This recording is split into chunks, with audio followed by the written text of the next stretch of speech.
আসসালামু আলাইকুম। জি, আজকে আমরা কিডস স্পোকেন পার্ট 2 শিখব। তো স্পোকেন কিডস পার্ট 2 এর মধ্যে আমরা আলোচনা করব মাই অ্যাড্রেস, আমার ঠিকানা। তো এটা মূলত হচ্ছে আমাদের প্র্যাকটিস সেশন। তো প্র্যাকটিস সেশনে আমরা এগুলো ধারাবাহিকভাবে প্র্যাকটিস করলে তো আমাদের স্পোকেন এটা অনেক ইজি হয়ে যাবে। যেমন মাই অ্যাড্রেস, আমার ঠিকানা। মাই পেন্সিল, আমার পেন্সিল। মাই পেন, আমার কলম। মাই হাউস, আমার বাড়ি। মাই ল্যাপটপ, আমার ল্যাপটপ।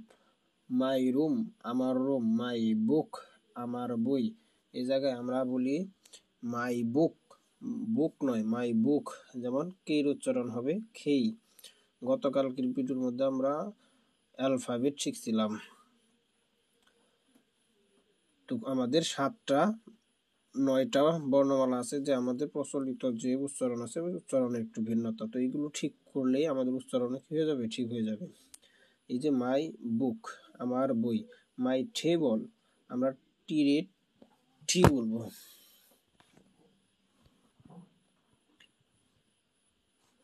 যে আমরা টিরে কি বলবো, ঠি ঠি। তাহলে টেবিলে হবে কি মাই টেবল, আমার টেবিল। মাই হ্যান্ড, আমার হাত।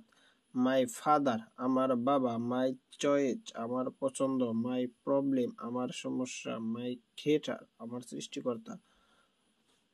মাই পাওয়ার, আমার পাওয়ার নয় মাই পাওয়ার, আমার ক্ষমতা। মাই স্পিচ, আমার বক্তব্য।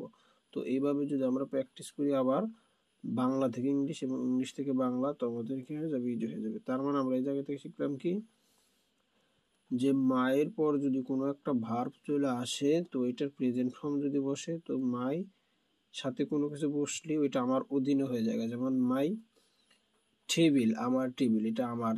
কথায় মায়ের সার পর যদি কোনো ভার্ব বসে তো ওইটার সাথে আমারের সাথেও যেটার মিনিং ওইটা বসালেই সরাসরি কি হয়ে যায়, বাংলা মিনিং হয়ে যায়। তো এইভাবে আমরা প্র্যাকটিস করব। ঠিক আছে, ধন্যবাদ।